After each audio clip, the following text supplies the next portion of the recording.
Hi, welcome back. I'm at Grandview, and we're continuing this very interesting study. And this is the It Is Finished series. We're getting towards the tail end. And we're going to deal with Emmaus, I believe it's called. And I'm going to call this J.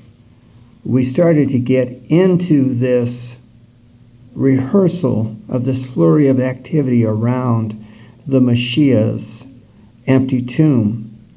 And I just had a thought while I was waiting for this to load. There were 70 others. You've got some disciples here that are not named per se, so they're not part of the, quote, inner circle. There's an inner circle of 12 and then an inner circle of 3, a so-called inner circle of 70. But it says many believed on him, and you've got to stop and think that even those that are not mentioned were experiencing the deep grief and profound sorrow that seemed to plague the disciples that weekend when they saw their entire life come to an end, when this precious man that they loved more than life seemingly came to an end. So we're going to look at Luke 24:13 through at least 24 and beyond. Behold, 2 of them went that same day to a village called Emmaus, which was from Jerusalem about 80 furlongs. When they talked together of all these things which had happened, it came to pass while they communed together and reasoned, Yahshua himself drew near and went with them. But their eyes were holden that they should not know him. And he said unto them, What manner of communications are these that ye have one to another as ye walk and are sad? And one of them, whose name was Cleopas, answering, said unto him, Art thou only a stranger in Jerusalem, and hast not known the things which are come to pass within those days? Now it's kind of important to notice that sometimes Hebrew people had Greek-sounding names. That doesn't mean or diminish the fact that they were genuine Hebrew-speaking, Hebrew-minded people. So that's just, especially this early on, that's just a side note. And he said unto them, What things? And they say unto him, Concerning Yahshua ha-Nazaret, which was a mighty prophet in deed and word before Elohim and all the people, and how the chief priests and our rulers delivered him to be condemned to death and have impaled him. But we trusted that it had been he which should have redeemed Yisrael. And beside all this, 3 days have passed since these things were done. This is the 3rd day since these things were done. Remember, including sealing the tomb, which explains how it could still be 3 days away and not 3 days just to the so-called crucifixion. Yea, and certain women also of our company made us astonished, which were early at the sepulchre, and when they found not his body, they came, saying that they had seen a vision of messengers, which said that he was alive. And certain of them which were with us went into the sepulchre and found it even so as the women had said, but him they saw not. Now we're going to go 25 through probably really to the end of the chapter. Then he said unto them, O fools, and slow of heart to believe all that the prophets have spoken. Ought not Mashiach to have suffered these things and enter into his hakavad esteem? Beginning at Moshe and all the Navim prophets, he expounded unto them in all the scriptures the things concerning himself. They drew nigh to the village whither they went. They made as though they would have gone further.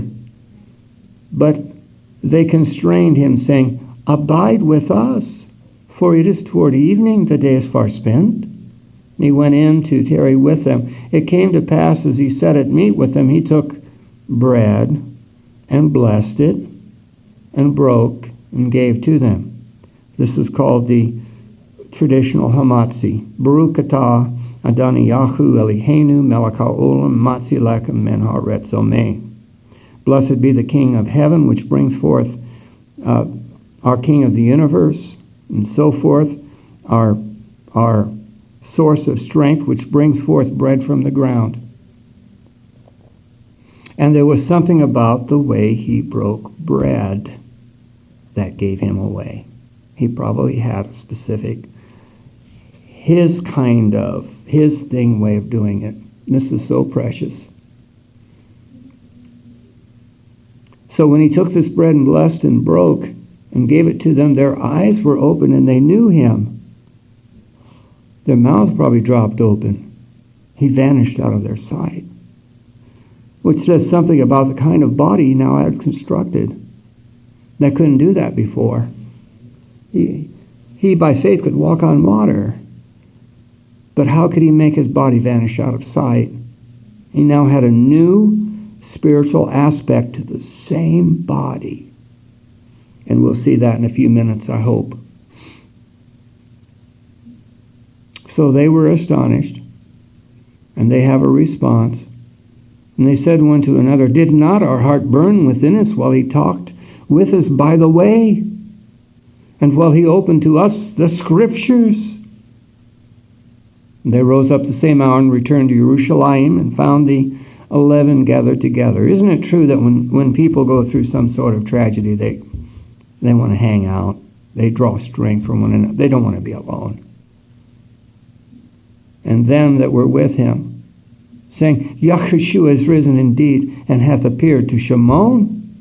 And they told what things were done in the way, and how he was known of them in breaking of bread. And as they thus spoke, Yahushua himself stood in the midst of them, and said unto them, "Shalom, peace be unto you."